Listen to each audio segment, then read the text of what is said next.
Jasper from Mungie 4x4 Accessories. Today we've got a 2024, so it's the facelift if everyone can see.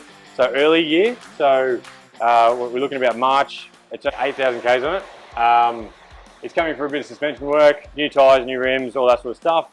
It is already showing signs of tyre wear. So these don't have the new knuckles in them, no. The early 24 model. So I get Jasper to have a bit of a chat about that one. Yeah, so if you come in and have a look here, on this particular car, if you have a look at the knuckle here, we've got the ABS line up here, and you can see that you have a clear path of vision to the ABS line.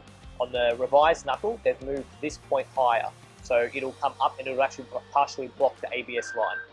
So we can see these are the old knuckles still with the lower mounting point, which is still got the same bump steer from early 2020 when they came out till now, till the revised knuckle came out. And that should be out in like June, anything built up after June, I believe. Most of the time it's a half-year changeover, so yeah. It's interesting that they brought out a new shape, but didn't change the knuckle, but yeah. I guess it's timing. But what we've got here is the original tyres from this vehicle.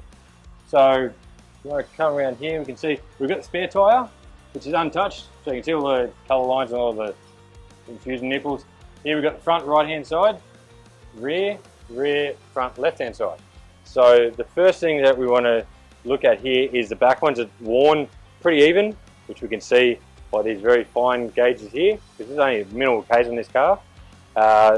What we see, so Jasper knows more about the wheel alignment than I do, so Jasper, you wanted to run through what they do with the new wheel alignment specs from Mazda and Isuzu. Sure, so in early 22, whenever it was that they realised they got a big problem with the tyres scrubbing out, it was scrubbing the inside of the tyre. So what they've done is they've set the total toe in to 5 mil, so 2.5 mil on each tyre. And as a result, we've moved the scrubbing from the inside of the tyre now to the outside edge of the tyre. And we can see that on these ones here. It's a bit hard because it's only got 9,000 Ks on it, 8,000 Ks, but when we rub our hand along it, this side's nice and smooth. This is the inside edge, this is the outside edge. I'm getting caught up on each one of these things. It's starting to feather the wear on these tyres. And the other thing is, if you look here, you can see the wear indicators. It's already reached the end of the wear indicator, but now look at this one. They're a lot more deeper, and it's not a camber wear issue because it's right on the edge and they're actually stepped. Camber would have a nice flat wear. These actually like this. So because of the excessive toe in that they've got now, combined with your heavy cornering and roundabouts and that sort of thing, when you've got even more toe on them, you're putting a lot more wear on the outside edge of that front tyre. And with the weight transfer and that, you end up with tyre wear like this. So it's not a lot more wear on the front tyre, a lot more weight on the front tyre. And yeah, with even more toe in, you get even more of that tyre rolling, and it wears that outside edge, which we're seeing on both of these fronts. They're both the same. This side's probably a little bit worse, which if you're saying front left, that makes sense because it's roundabouts. Yep. Roundabouts are a killer for front left-hand tyres. Yeah, but we can see the right side. It's much better on this side. Then that's the inside compared to the outside edge, where it's getting a lot lower, the tread indicators. So same knuckle as the early ones, which had the bump steer problem, but Isuzu brought out the revised tyre specs, which all it did was move the problem to the outside of the tyre, the outside edge of the tyre for the majority of people. Some people who are heavy braking and that sort of thing, with your braking, the weight coming to the front, and it tows the tyre back out, they might actually get pretty good wear out of it with a big toe in. It's going to be heavy, but it's going to be flatter, yeah, isn't it? Because it's exactly. You're going to have a more even wear. However, you're still going to go through the tyre much faster than you should. You're going to wear it out much quicker, and the car's not going to drive nice either because the whole time you're driving like this.